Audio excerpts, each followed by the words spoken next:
نحمده ونستعینه ونصلی علی رسولہ الکریم اما بعد اعوذ باللہ من الشیطان الرجیم بسم اللہ الرحمن الرحیم یا مریم اقنتی لربک واسجدی وارکعی مع الراکعین۔ آج کا جو ہمارا سبق ہے وہ واو کے لحاظ سے ہے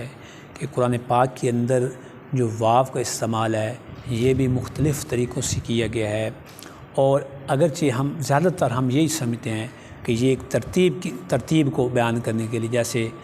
اور کا لفظ ہم استعمال کرتے ہیں اور اس سے مراد ہماری ایک جملے میں ترتیب بنانا ہوتی ہے،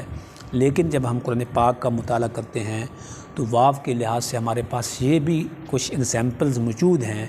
کہ جس سے مراد یہ ہمارے پاس واو کا ترجمہ یعنی وہ ترتیب کے لیے نہیں آتا۔ اس کی ہمارے پاس جو مثال ہے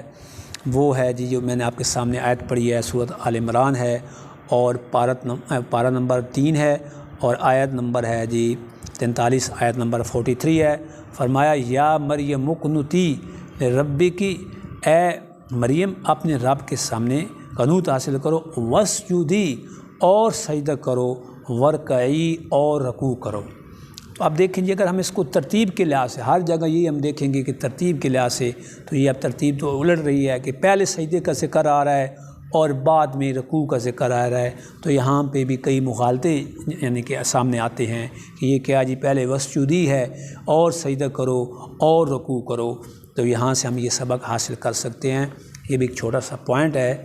جو ہماری قرآن فہمی میں بڑا اضافہ کرے گا کہ ضروری نہیں ہے کہ قرآن پاک کے اندر ہر جگہ پر اور ترتیب کے لیے استعمال ہوگا، یعنی اس کے اور بھی استعمال ہیں، جیسے فرمایا واسجدی یعنی سجدے کا پہلا ذکر ہے، اور ورکعی، اور حالانکہ یہ کہنا تو یہ اگر ترتیب کے لیے ہوتا تو کہتے ورکعی واسجدی ہوتا، لیکن قرآن پاک کے اندر ہے واسجدی سجدے کا پہلا ذکر ہے اور ورکعی رکوع کا بعد میں ہے۔ تو یہ ہمارا سبق تھا کہ قرآن پاک کے اندر جو واو کا استعمال ہے جس کو ہم اردو کی ٹرانسلیشن اور ہے، یہ ضروری نہیں ہے کہ